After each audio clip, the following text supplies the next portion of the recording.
My name is Lester Mouton. Lester Mouton. Here. Michael Watson. Carla Watson. Can I spell that for me, please? CarlaWatson. Michal Watson. Watson. Brent Potier, and it's Potier. Would you say that Hurricane Harvey was different than any other storm that's come through here? And if so, why? It was absolutely different. We've actually had two storms before this one that we've dealt with damage and stuff. Hurricane Rita and Hurricane Ike. But this was another level. I mean, it touched every part of the house. You know, there was nothing that wasn't affected somewhat or somehow by it.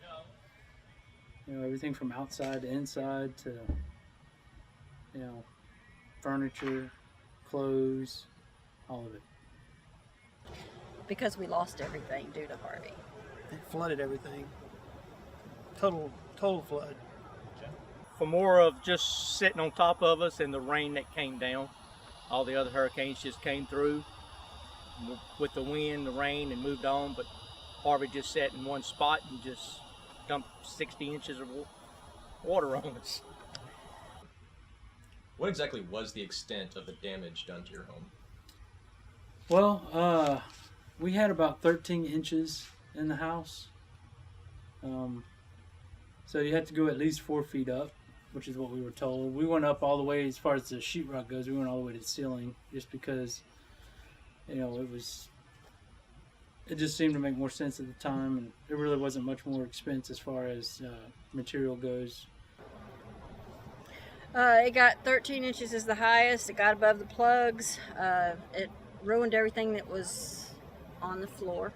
It got up into my second drawer of our dressers. So things that were on the walls and the top of the closets didn't get ruined by water, but because it sat here before we could get all to it, it mildewed.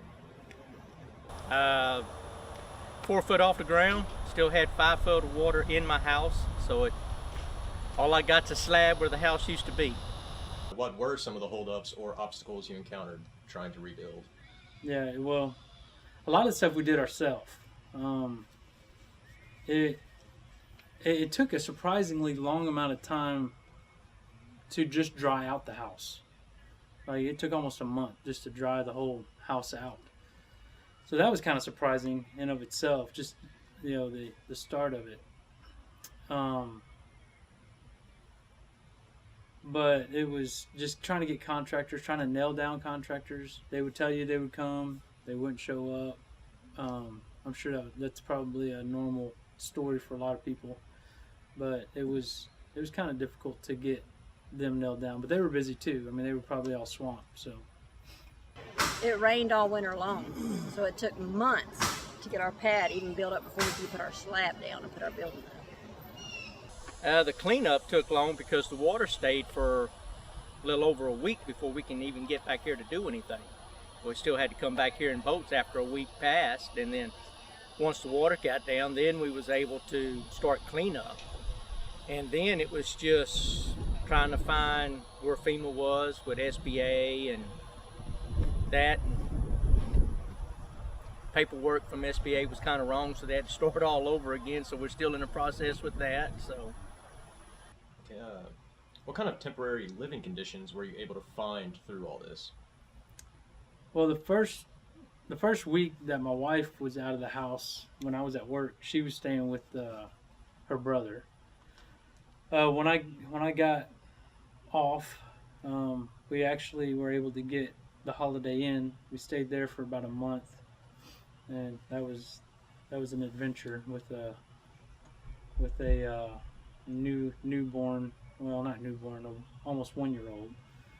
And right after that, a friend of mine actually had an RV that he was bringing back coincidentally from where he was, and he offered it to us, and we stayed in that for another probably 3 months or so.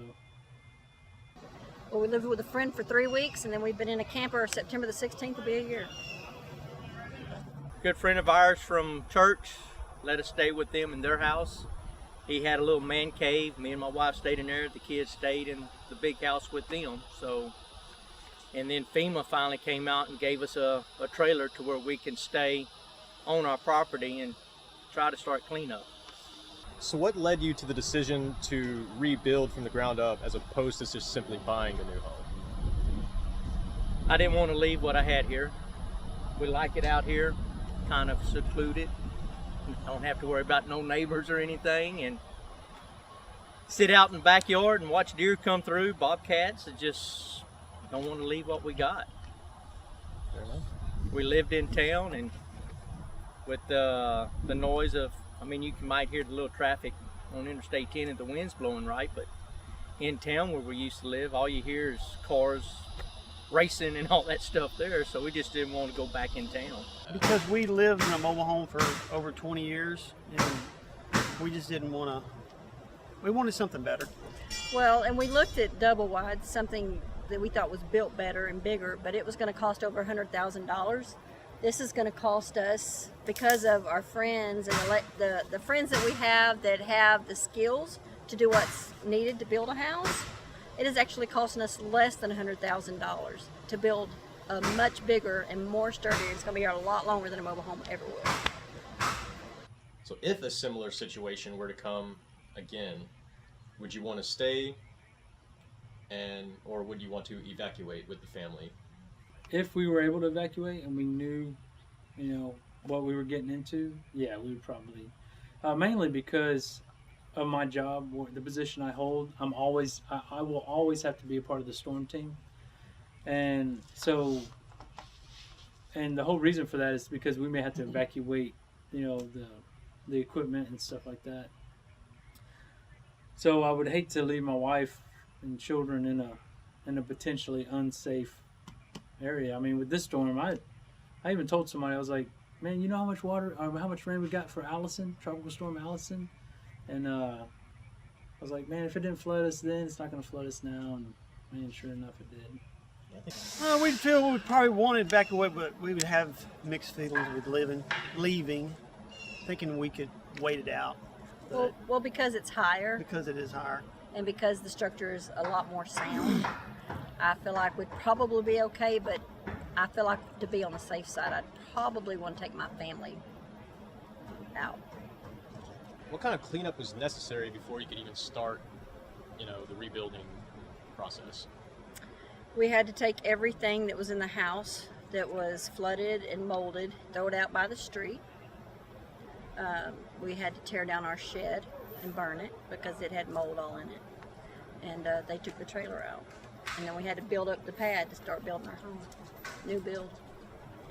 No, it affected the whole house. The only things we were able to keep our clothes just because some friends of ours, came in and grabbed our clothes like first thing and pulled them out.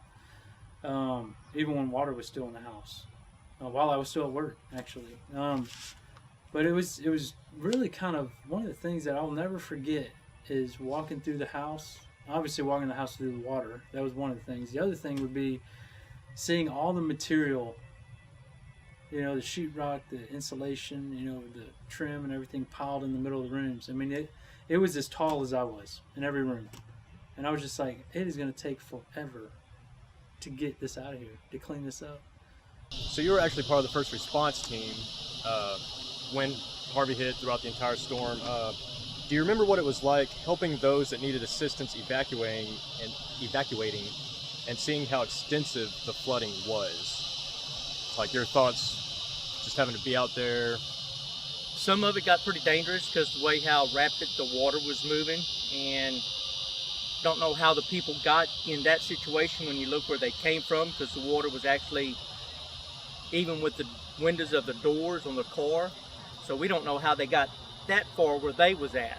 And I was asked that question. My house was already gone, and I started helping people that, it takes your mind off of what you got, or the problem you have when you start helping others. And by helping others, it brought a smile to my face because I seen the smile on the kids' face when we was helping them out, the parents' face, the grandparents. One water rescue we done, the little girl was so scared because of the water. And I said, you ever had a piggyback ride? She said, no. I said, well, come on, get on. So I took my helmet off, let her wear it. She got on my back, and we walked through the water and put her on the fire trucks, and they got a big kick out of that, the moms and dads. We brought them to the Buccaneer cafeteria, and the thanks she got, you know, it's not about us. It was just helping them so nobody would actually lose their lives in what was going on around here.